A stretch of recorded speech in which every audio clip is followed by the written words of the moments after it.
What's your opinion of last night's by-election loss? I mean, the government are mid-term, and governments don't often win by-elections, do they? And the Liberal Democrats always do it incredibly well. Normally, it doesn't matter.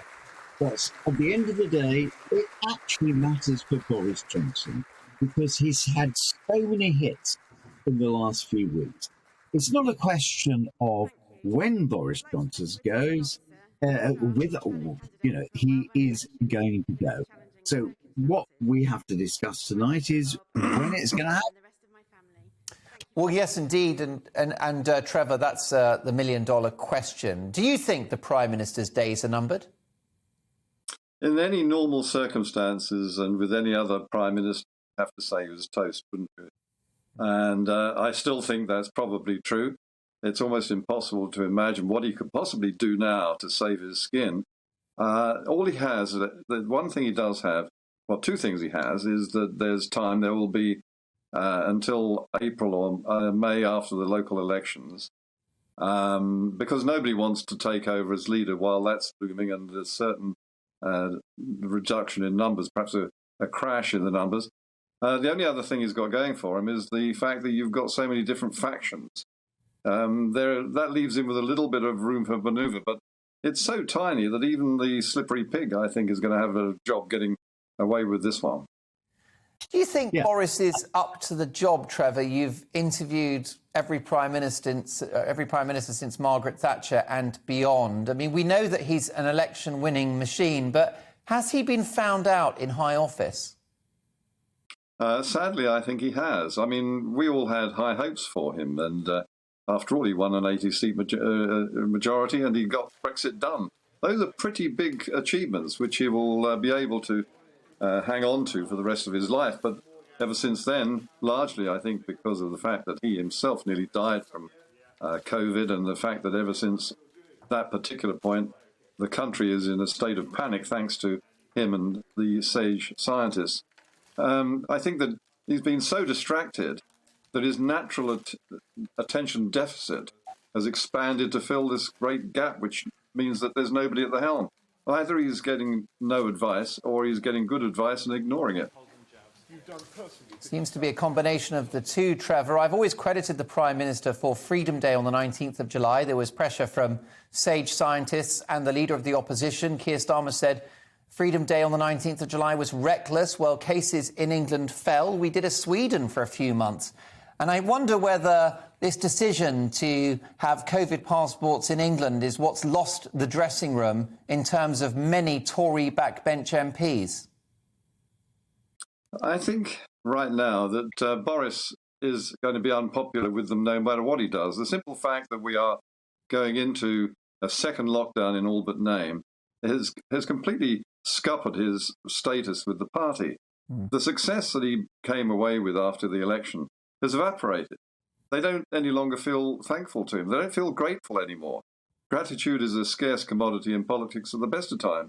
But he's lost it all. And what is most worrying is that we're now going to find that in a week or two's time, when the science comes in, that this has just been another mutant, which perhaps is even beneficial to the country because it's going to spread immunity.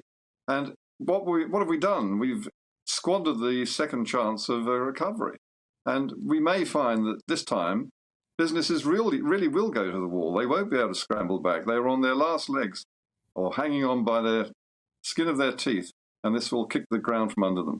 Jerry Hayes, you've sat on the Conservative backbenches. Go on, Jerry, what did you want to say? No. Trevor is absolutely accurate about this.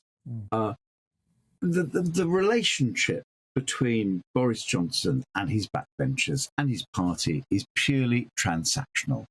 There is not an ism. It's not like Margaret Thatcher, who actually believed in things, was a woman of principle and knew exactly where she was. Boris was elected by the backbenchers purely as an electoral winning machine. He is no longer an electoral winning machine. And that is his problem. He has done little to assist the Tory party at the moment. He will be gone. The question is when he'll be gone. I think it's probably about the end of January. Other people think it's about September. But Boris Johnson will no longer lead the Tory party into the next election. And I think most people agree with that. What makes you so sure, Jerry? I mean, I wonder whether it's wishful thinking on your part. No, it's not wishful thinking. I just speak to backbenchers. I speak to ministers. I've got a bet on with various ministers when he's going to go. And that's the interesting thing, is not whether, it's when. The next question is, how do we replace him? Is it going to be Rishi Sunak? Is it going to be hardly Priti Patel or Dominic Raab? Is it going to be Liz Truss? This is what everyone is talking about now. We are talking about ministers now thinking about putting the telephone machines in for the campaign. This is all about the end of Boris Johnson. The question is when it's going to be the end.